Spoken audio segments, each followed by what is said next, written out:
Welcome to the Special Forces in World War II podcast, transmitting on this frequency. This broadcast is your dedicated channel for comprehensive intelligence regarding World War II Special Forces operations.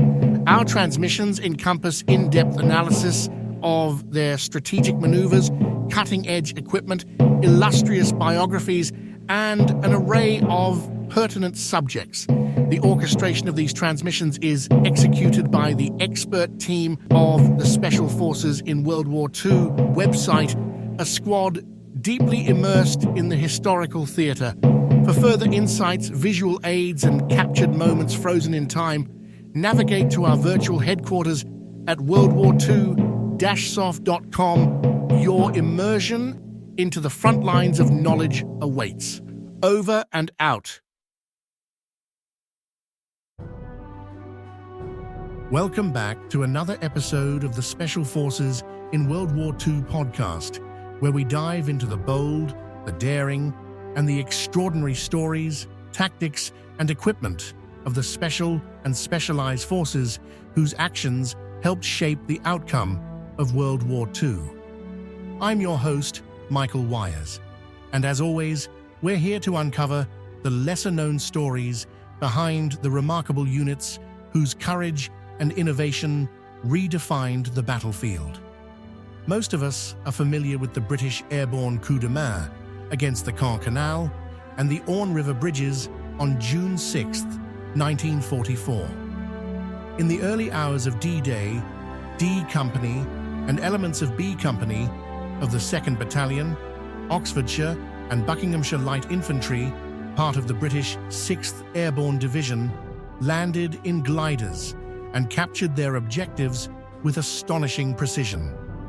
We also remember the assault of the 9th Parachute Battalion against the Merville battery later that same morning. Facing heavy defenses, scattered drops, and overwhelming odds, the paratroopers fought through confusion and casualties to silence the guns threatening the Allied landings. Both actions have become synonymous with daring, discipline, and airborne excellence. But what if I told you this had already been done before? 4 years earlier, in the pre-dawn darkness of May 10th, 1940, German Fallschirmjäger executed a remarkably similar operation in Belgium. 3 key bridges at the villages of Veldwezelt, Vroonhoven, and Caen were attacked simultaneously. At the same time, a massive fortress complex, Fort Eben-Emael, was struck from the air by assault engineers carried in DFS 230 gliders. The operation, generally known as Unternehmen Danzig, silent gliders released from transport aircraft, precision landings at first light, assault teams tasked with seizing bridges intact and neutralizing reinforced concrete bunkers before demolition charges could be fired. The objective was the same as at Pegasus Bridge 4 years later: surprise, speed, and absolute control of a crossing vital to the success of a larger campaign. In this series, we step back to May 10th, 1940, and examine how this earlier airborne coup de main unfolded, how it was planned, how it was executed, and how it reshaped the opening hours of the German invasion of Belgium. Because before Pegasus Bridge, before Horsa Bridge, before Merville, there was the Albert Canal and Fort Eben-Emael. Today, we start with the most northern of the objectives at the Albert Canal. At Veldwezelt, a steel bridge spanning the Albert Canal guards one of the most direct routes from Maastricht into the Belgian heartland. The Belgian defenders believe they are prepared. Reinforced concrete bunkers, demolition charges embedded in the bridge, Cyclistes Frontières on watch, elements of the 2nd Régiment de Carabiniers and the 18th Régiment de Ligne in support, artillery standing by, orders issued, wires laid, fuses ready. But in the darkness above them, a new weapon is approaching.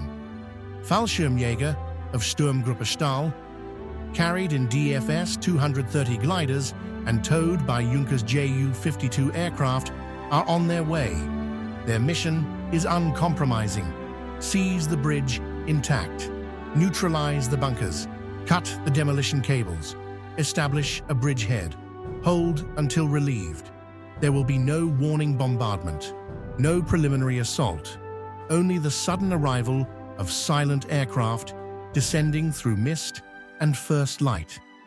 In this episode, we examine the defense of the Veldwezelt Bridge and the German airborne assault that seeks to capture it. We follow the Belgian officers making critical decisions in the final minutes before dawn. We trace the flight path of the gliders from Cologne to the Albert Canal, and we step onto the bridge itself, where demolition, surprise, and close combat decide whether the gateway into Belgium remains closed or is forced open. This is the story of Zeil Stahl. So, let's start at the beginning.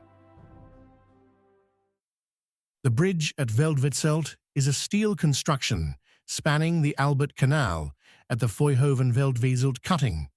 It carries both vehicular and foot traffic, and the main highway from Maastricht to Hasselt crosses here. The bridge measures 115 meters in length and 9 meters in width. Its steel structure weighs 409 tons. Construction is completed in 1933 by Société Brugeoise, Enicaise et Delcuve of Bruges. This crossing forms an integral part of the Albert Canal fortified system. It blocks the direct access from Maastricht into central Belgium. Its purpose is clear: to deny the enemy a rapid canal crossing and to delay armored forces advancing westward. The defense relies on permanent reinforced concrete bunkers and casemates on the western bank. These works are integrated with bridge demolition charges and supported by field fortifications, infantry units, and artillery deployed throughout the surrounding area. The system combines fixed defenses with mobile forces. At the center of the position stands Bunker N. Bunker N is the designated bridge-blocking bunker at Veldwezelt. It stands at road level on the western bank, immediately adjacent to the bridge. It is a two-story reinforced concrete structure consisting of an upper fighting level and a lower service level, with an observation cupola mounted on the roof. The upper story contains a chamber for a 47mm anti-tank gun, a second chamber housing a Maxim heavy machine gun, and a third chamber containing an acetylene searchlight. Access is provided to the armored observation dome. The lower story contains ammunition storage, a rest area, and sanitary facilities. Bunker N is designed to halt armored or motorized forces attempting to cross the bridge.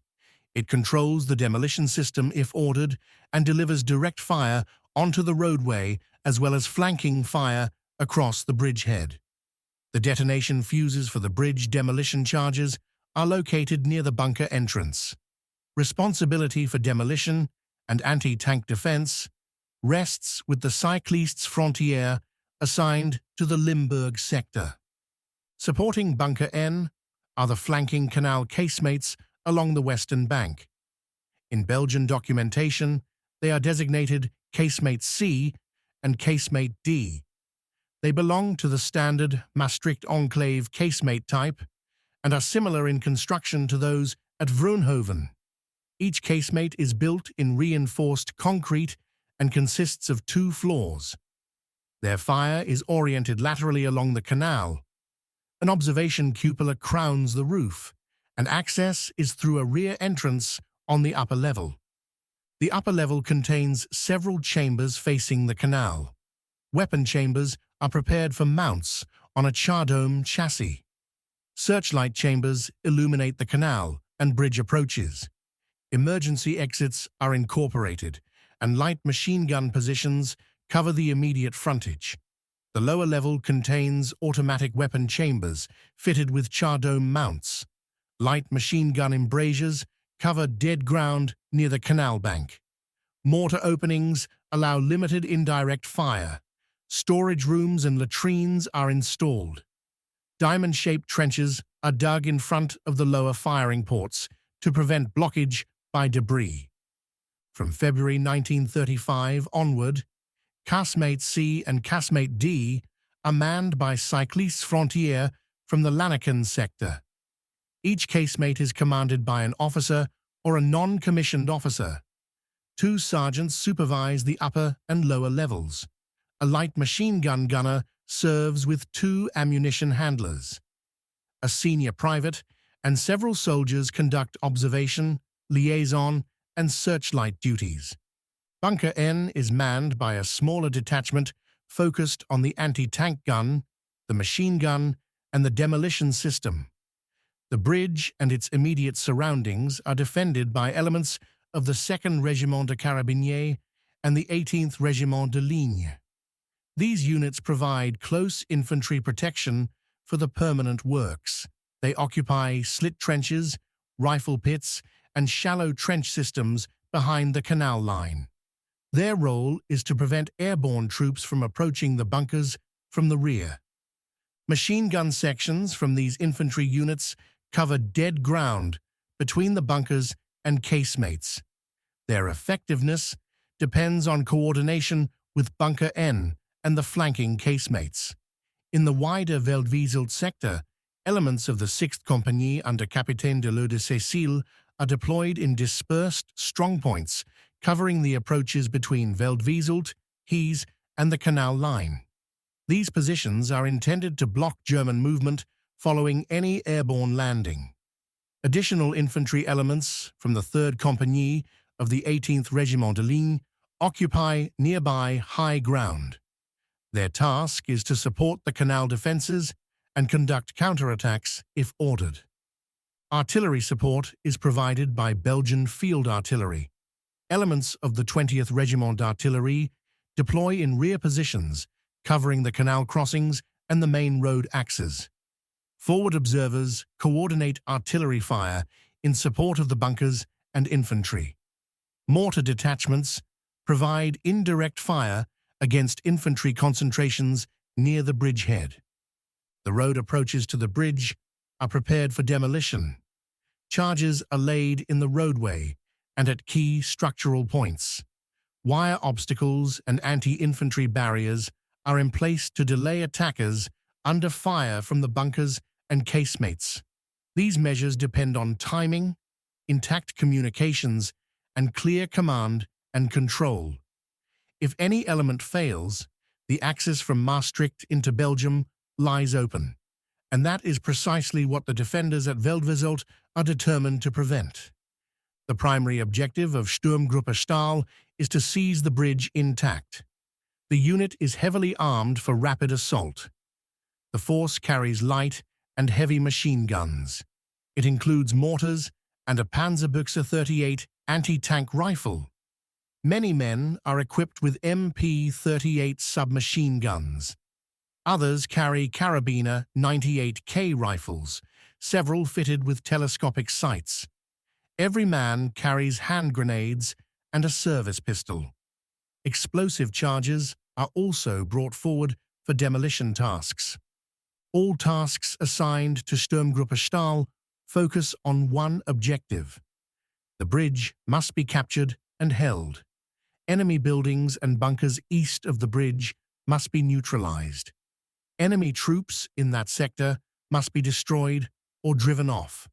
Demolition charges on the bridge must be defused. All telephone lines must be cut. The trench system must be cleared. A firm bridgehead must be established to allow the German advance to move west without delay. Every obstacle on the eastern side of the bridge must be removed. The capture of the bridge intact has absolute priority. Every squad operates with this objective, overriding all other tasks. 3 of the 10 squads are designated directly for this purpose. The road from Maastricht to Hasselt serves as the principal reference line for the landings. After crossing the bridge, this road becomes the Bildzebahn, On the Veldwezelt side, all landing zones and objectives are oriented from this axis. Oberjäger Helmut Arpke commands Gruppe 1, consisting of 1 officer and 8 non-commissioned officers and men. His pioneers land immediately beside the bridge on the north side of the Bilzebahn. They move at once onto the structure, secure the bridge deck and its approaches, cut all fuse cables and telephone lines beneath the bridge, locate and deactivate the demolition charges, and remove obstacles on the eastern end to allow rapid movement. Oberjäger Erwin Ellisik commands Gruppe 2, consisting of 1 non-commissioned officer and 9 men. His glider lands south of the Bilzebahn, close to the bridge. The squad advances against Bunker N and neutralizes it. They destroy the nearby Café Nicolais, which dominates the bridge area. If Gruppe 1 fails to complete its task, Gruppe 2 immediately assumes responsibility for securing the bridge. Oberjäger Wiese leads Gruppe 3, consisting of 1 non-commissioned officer and 8 men. His glider lands north of the Bilzebahn, near the houses west of the bridge. These buildings are occupied due to suspected Belgian troop presence. The squad clears the houses and suppresses all resistance. Detonation systems are disarmed. The squad provides covering fire for Gruppe 1. If both Gruppe 1 and Gruppe 2 fail, Gruppe 3 completes their missions and operates under the command of Oberjäger Arpke. Unteroffizier Heinz Hübner commands Gruppe 4, consisting of 1 non-commissioned officer and 9 men. His glider lands south of the Bilzebahn, approximately 50 meters west of the bridge. The squad occupies the houses on the north side of the Bilzebahn to deny them to Belgian forces. Stabsfeldwebel Kurt Lorenz forms the battle staff in Gruppe 5. The glider lands south of the Bilzebahn, 100 meters west of the bridge. It carries Oberleutnant Gustav Altmann and Lorenz. Lorenz leads the attack on Belgian field positions and then establishes and organizes the command post. The squad secures the northern and southwestern flanks and provides cover for Gruppe 3. Oberjäger Fritz Pohlmann commands Gruppe 6, consisting of 1 non-commissioned officer and 8 men. His glider lands north of the Bilzebahn, near the houses by the Papenweg crossroads, 150 meters west of the bridge. The squad establishes a barricade by demolishing nearby buildings and secures the western end of the bridge against counterattack.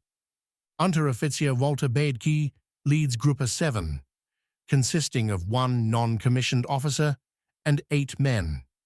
His glider lands north of the trench system, about 150 meters northwest of the bridge. The squad protects the men, disarming demolition charges, and observes and reports any suspicious movement north of the canal bed.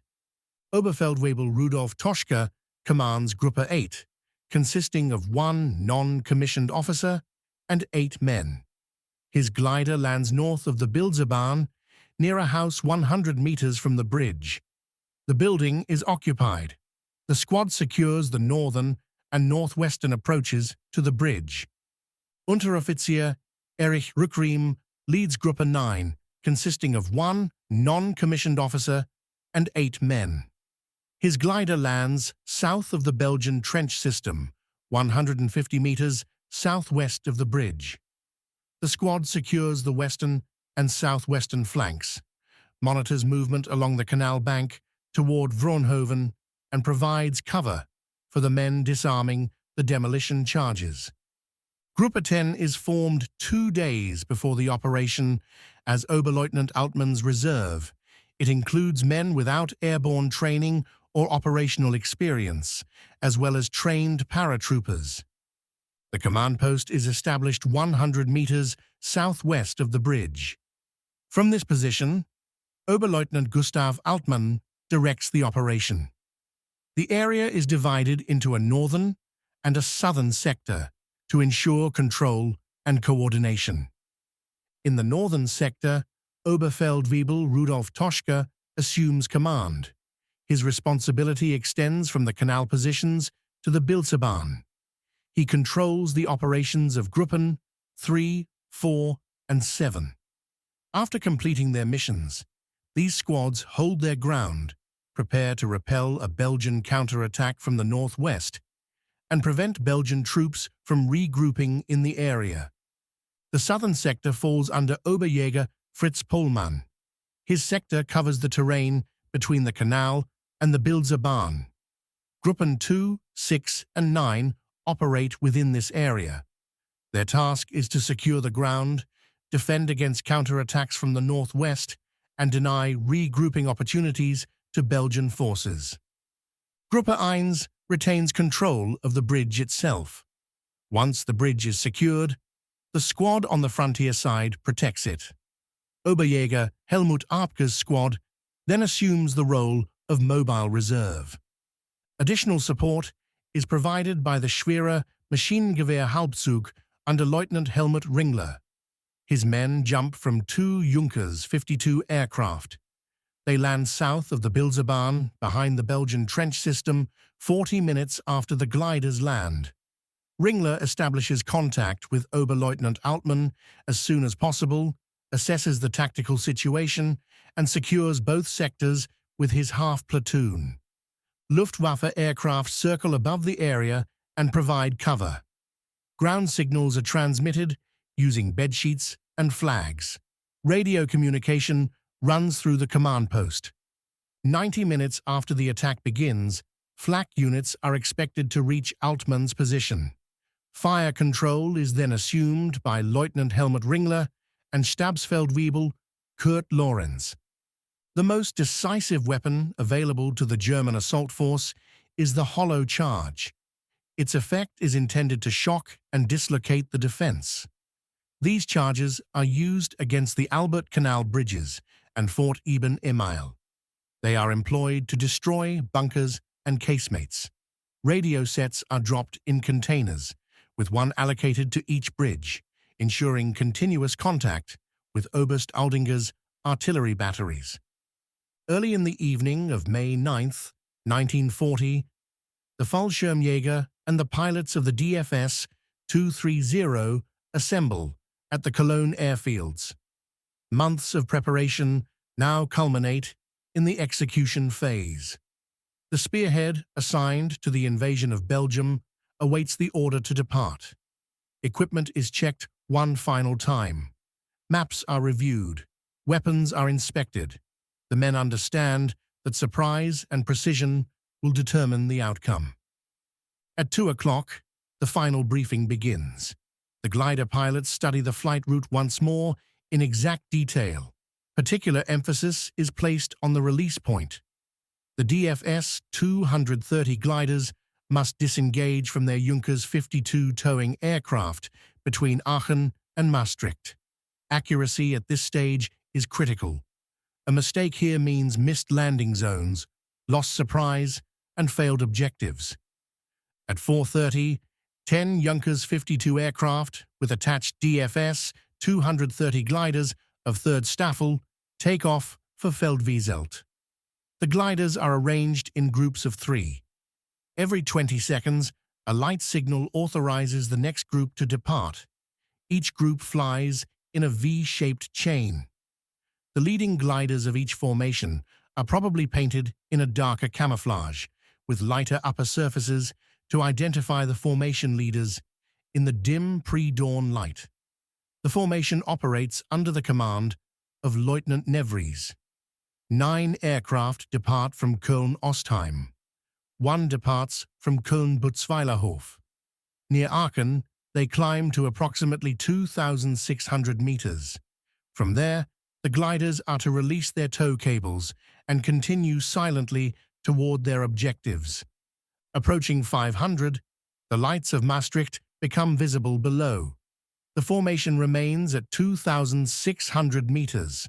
Thick ground mist obscures the 5 upward-pointing searchlights arranged in a box that mark the release zone.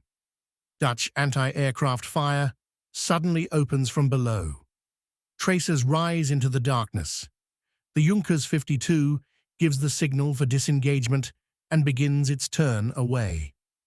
As the gliders break east and separate from their tow aircraft, the Dutch fire ceases. Glider pilot Schubert now identifies the Meuse and the bridge at Veldwezelt. He leads a staffel of 5 gliders. His orders are clear. Approach from the south, land close to the bridge. The planned release point lies on the German side of the Dutch border and is marked by beacons. Release is intended at 2,600 meters. Not all formations reach this altitude in time. As the Junkers Ju-52 return into Dutch airspace after releasing their gliders, Dutch anti-aircraft defenses are alerted once more. As the gliders disengage, the sun begins to rise in the east. Visibility improves just enough to distinguish other aircraft. Most gliders appear almost white in color, a finish intended to improve visibility at night for both pilots and towing crews. After release, formation discipline ends. Each pilot selects his own approach to Veldwezelt. Dawn brightens the sky behind them, but the terrain ahead remains dark and indistinct. As the lights of Veldwezelt come into view, the pilots prepare to land. Conditions are difficult. Light levels remain poor. Barbed wire hedges and field boundaries obstruct the intended landing zones. Belgian ground fire intensifies. Several gliders fail to land exactly as planned. Some overshoot. Others come down short or offline. The pilots attempt to bring their gliders onto the objective with both speed and precision. The landing maneuver proves complex and hazardous. Many gliders are damaged during approach and touchdown. Numerous Fallschirmjäger are injured before they can even engage the enemy. In several cases, aircraft are rendered unserviceable before completing their landing runs.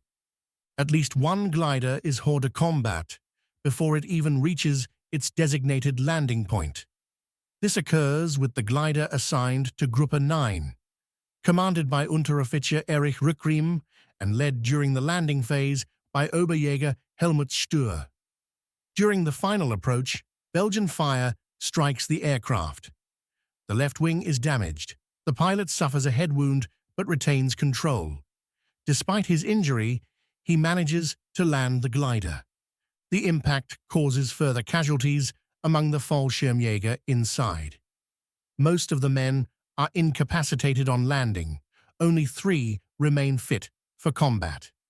With the battle for the bridgehead just beginning, their strength is already severely reduced.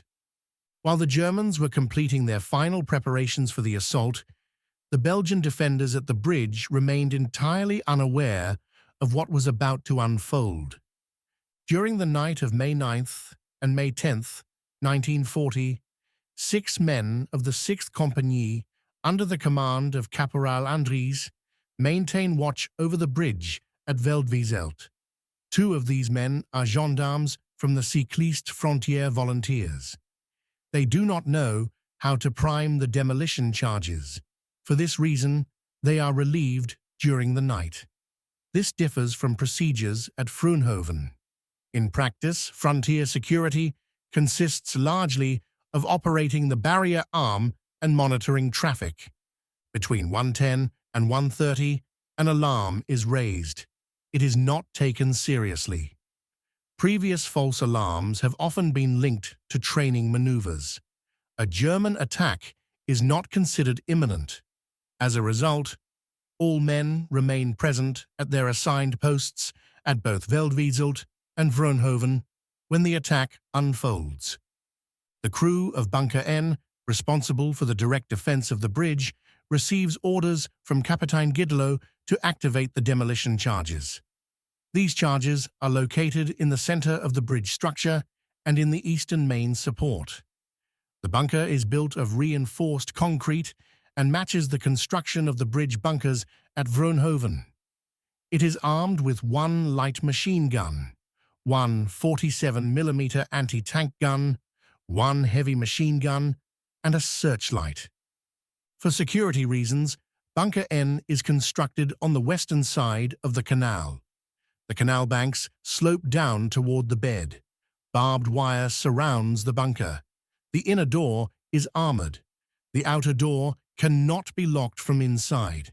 The ignition cables for the demolition charges pass through this outer door. This is the situation at 1:35. At Veldwezelt, the authority to demolish the bridge did not rest solely with the men inside Bunker N. In theory, the demolition order could be given directly by the Belgian regimental staff or by their liaison officer stationed at Hasselt. If the Dutch-German border was violated, authority shifted upward to General van der Weyken, commander of the 1st Army Corps.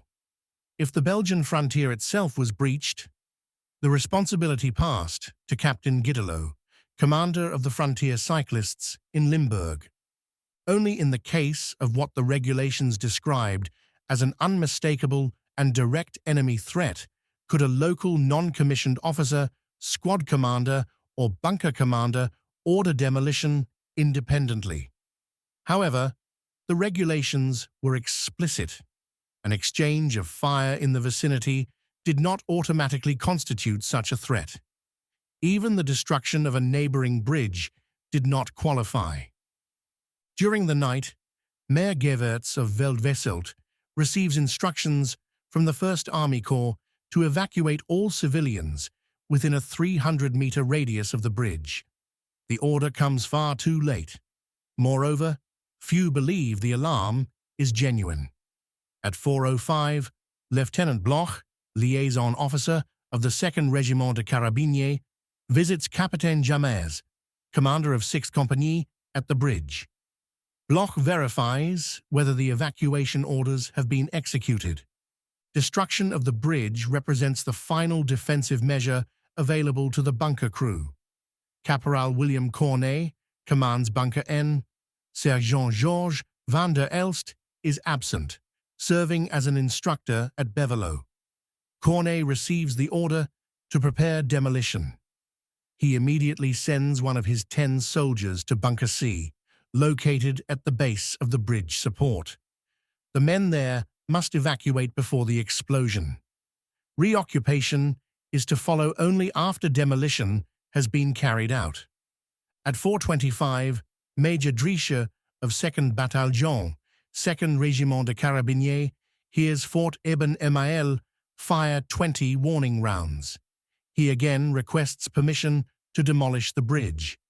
The regimental commander assures him that he himself ordered the firing. Meanwhile, after releasing from their tow aircraft, the German gliders abandon formation, and each pilot selects his own approach route toward the bridge at Veldwezelt. As the lights of the village come into view, the glider pilots prepare to land. Shortly before 5 o'clock, several aircraft overfly the Albert Canal. Dutch forces have already fired on similar aircraft and issued warnings. A sentry at the Dutch border barrier reports aircraft circling silently overhead. Their engines produce no sound. He informs his company commander. Soon afterwards, the men of 6E Compagnie observe the same phenomenon. They watch in disbelief as silent aircraft approach. In the darkness, no nationality markings can be identified. The Belgian soldiers are tense and unsettled. Many feel a deep sense of dread. They follow the strange machines with growing unease. Suddenly, Jeffkey Thomason reports aircraft circling directly above the bunker. Capitaine Jamaez arrives in person and urgently demands to know what is happening. He observes the aircraft through binoculars but cannot distinguish any markings. For the German glider pilots, this final phase proves far from straightforward. Low light conditions, barbed wire obstacles, and Belgian ground fire complicate the approach. Not all gliders reach their intended landing points precisely, despite the complete tactical surprise achieved against the defenders. At 5:20, the 10 gliders assigned to Zielstahl land near Veldwezelt almost simultaneously. 5 land directly among the positions of 6th Compagnie near the bridge. 1 lands slightly farther south. 1 lands farther north. Capitaine Jamairs is momentarily stunned. He shouts the order to open fire and runs toward his command post. The attack has begun. Major Drishy again requests authority to demolish the bridge as the German gliders land. Permission is refused. And that concludes today's episode. As the first light spreads across the Albert Canal, and the sound of gunfire replaces the silence of the gliders, the struggle for Veldwezelt is far from over.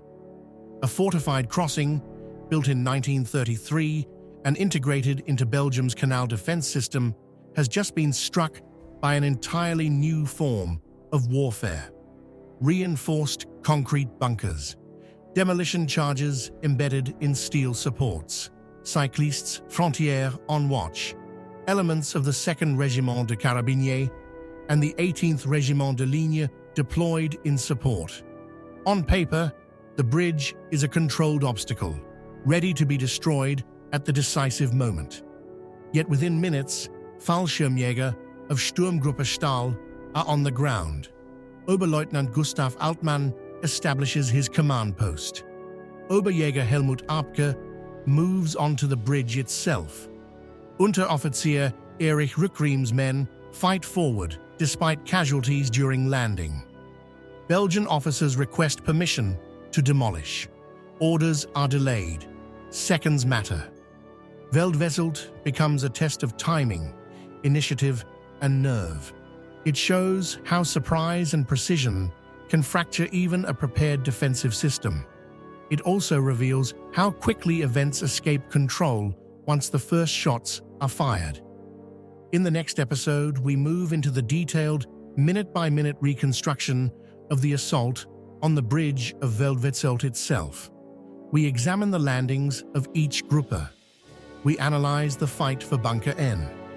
We follow the attempts to cut demolition cables and secure the bridge deck.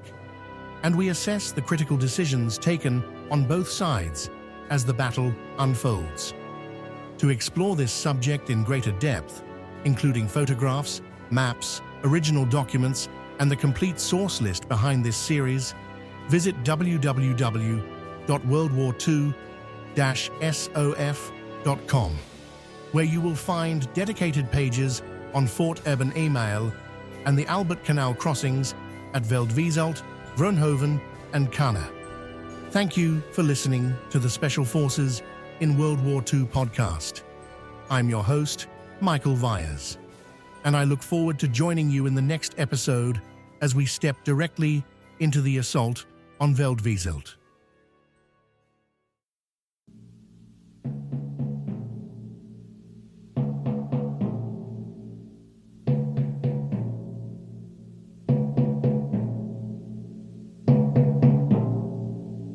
And that concludes this mission briefing, fellow warriors of knowledge.